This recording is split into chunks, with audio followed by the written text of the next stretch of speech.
All right, so we're talking neck.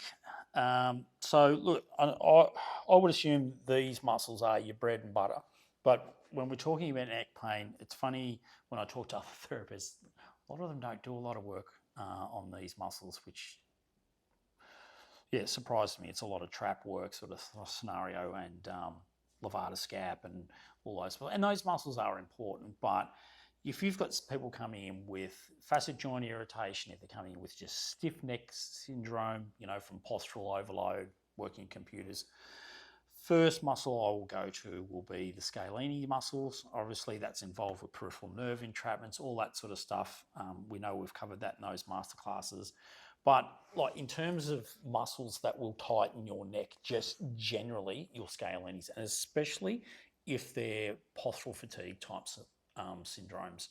So they're in front of obviously computers for long periods of time, people on their phones all the time. That's going to be the first place. You can literally just work scalenis, get people up and retest their rotation, and it'll feel different straight away. That's without doing any work on their splenius or the suboccipitals or their SCM. So for me, SCM, scalenis, and splenius, and obviously the suboccipitals, they're my absolute go-to for pretty much all neck issues. So my first protocol will be scalenis, then it'll be SCM, then splenius, and then suboccipitals. All right. Now, you will have your own way of doing this. That's fine. I'm just going to show you how I approach it. This is a little bit of what I do. We've talked about, if we talk about frozen shoulder, especially in that first phase 1, phase 2, you will find people's necks will be really quite locked up because, they're not moving their shoulder. So they start recruiting a lot of their neck muscles, so traps, and then obviously the scalenis will get involved, and then before you know it, it all cascades. So this is almost a similar process of what I teach for frozen shoulder at the end of the frozen shoulder treatment. Then I'll finish off with the neck, and this is what I'll do. So scalenis, once again, this is your go-to for peripheral nerve entrapments. Obviously, once again, actually, Scotty, I'm pretty sure we did peripheral nerve entrapments on you. You were the model for it, for our masterclass. Yeah, we are. I'm pretty sure. Anyway, there you go. Yep. So Scotty's got a nice long neck, which is awesome because we like long necks. Giraffes have long necks. What a magical creature they are, giraffes. Okay, so find the posterior border of our SCM. We push that up out of the way, and then we just slide down along the length of the scalenis right down to that first rib. Okay, so we know where we're going there. Whoop. So you're a bit tight down on that one. Yep, so we're going to be down in that area there.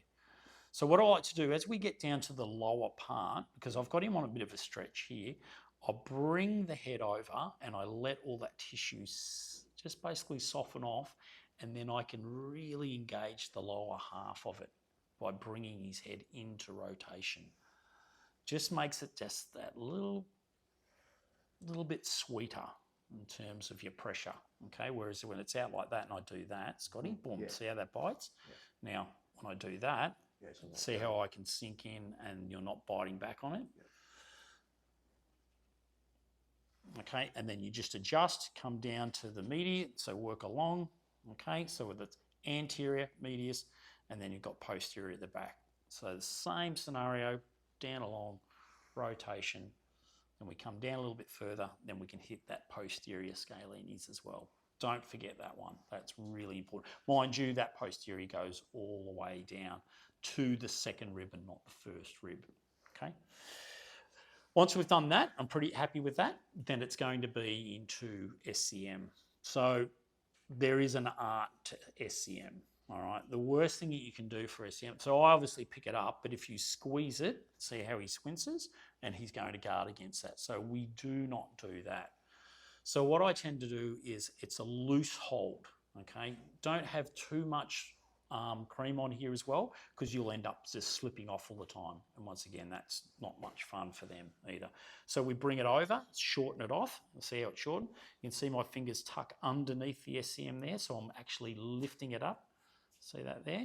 So I bring the other hand over to the other sort of like the medial portion, if you like, of the SCM. So I pick it up at the bottom, and then all I do is I roll and I drag the back edge of SCM up like so, okay? And then I work along, okay? So I work transversely, I suppose, along SCM. How's that there, Scotty? It's a bit tender. Yep. But you're not guarding against me. No. All right. No. So that's, so I'll do it. So if I was to do this, right? So if I pick it up and then I'm going to work along like that straight away, okay?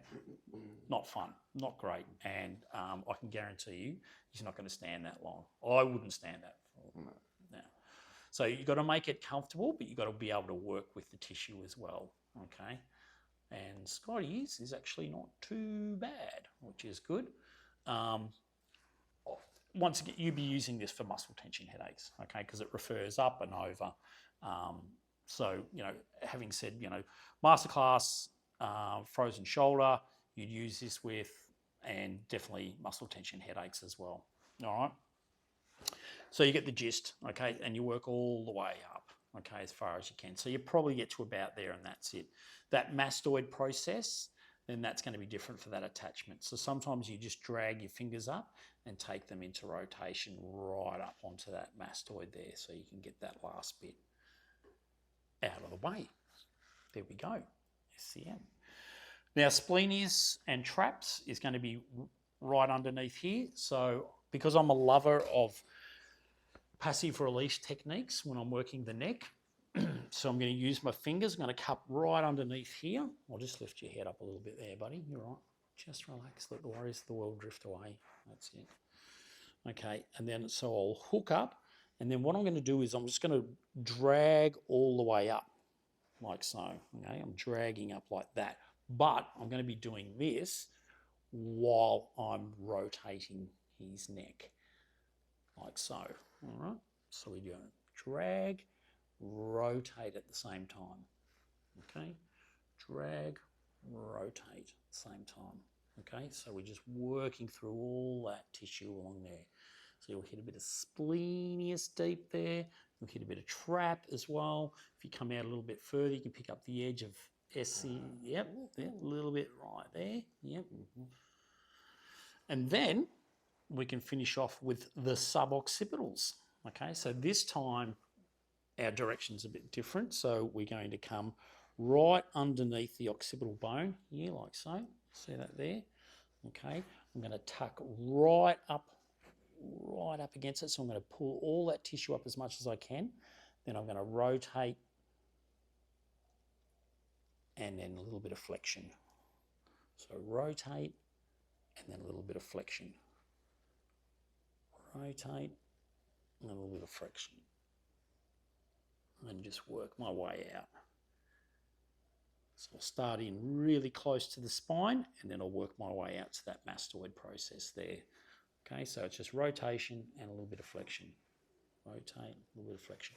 And, you know, the good thing about it, once your clients get used to the movement, and they're relaxed, okay, you work out where the restrictions are. So, you know, if I'm working up through that sort of traps splenius area, and I'm taking him through range, and I know that that's a little bit bitey there, or it feels restricted, then I'll just concentrate on that little bit there and free it up.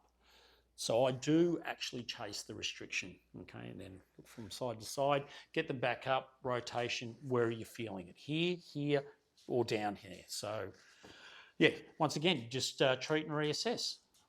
That's neck and SCM, scalenis and suboccipitals.